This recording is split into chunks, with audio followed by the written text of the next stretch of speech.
Bien-aimés dans le Seigneur, Shalom. Nous sommes 6h30 sur la voie de Sceptre Royal TV. Vous entendrez votre serviteur qui vient vous parler de la part du Seigneur pour vous annoncer les décrets du Seigneur.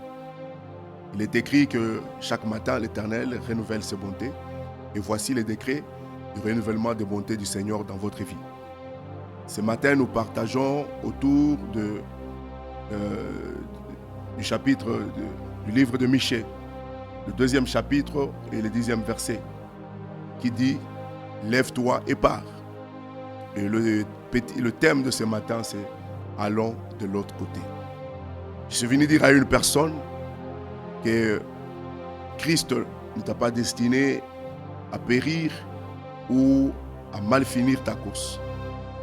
Avec l'œuvre de la croix, ce qu'il a accompli pour toi, il a dit seulement « Allons de l'autre côté ». Lorsque la Bible dit, ça c'est Christ qui le dit dans le livre de Jean, « De même que le Père m'a envoyé, moi aussi je vous envoie ». Vous voyez, littéralement, c'est le même verbe « envoyer » qui est utilisé.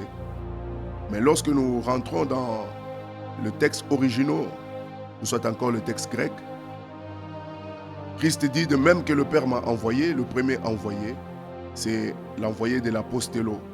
L'apostello qui veut dire, lui, il a été envoyé pour mourir pour nous. Mais il dit aussi, de même que le Père m'a envoyé, moi aussi je vous envoie. Il ne nous envoie pas pour mourir aussi, parce qu'il est le seul qui devait mourir à la croix pour racheter l'humanité. Mais il nous envoie, nous, pour que nous puissions prendre les résultats de la croix et le publier, le montrer au monde de ténèbres, que Christ a vaincu. C'est comme ça ce matin. Je suis venu, il m'envoie vous dire que son décret veut à ce que nous puissions aller de l'autre côté avec assurance, tout en sachant que celui qui nous demande d'aller de l'autre côté, c'est un Père responsable. Il ne nous laisse pas aller pour périr dans une tempête. Vous vous rappellerez que lorsqu'il était avec les disciples et qu'une tempête s'est levée, ils ont commencé à crier dans tous les sens. Parce que quand le problème arrive dans notre traversée, dans notre marche, nous nous posons la question de savoir, allons-nous arriver? Qu'est-ce qui va advenir? Alors ils ont crié dans tous les sens et ils ont réveillé Christ. Mais comme Christ était avec eux, ils ne pouvaient pas périr. Ils lui ont dit, ne t'inquiète pas du fait que nous sommes en train de mourir. Mais ils ne pouvaient pas périr parce que Christ était avec eux. Et Christ leur a assuré la traversée. Mais aussi, un jour, Christ, il va leur demander de traverser de l'autre côté. Lui va rester en train de prier. Alors qu'ils étaient en train de naviguer, il y a eu une forte tempête. Pour eux, c'était fini. C'était la mort. Et ce qui est rassurant, c'est que la Bible nous dit, quand eux, ils sont allés dans la pirogue, Christ est resté prier.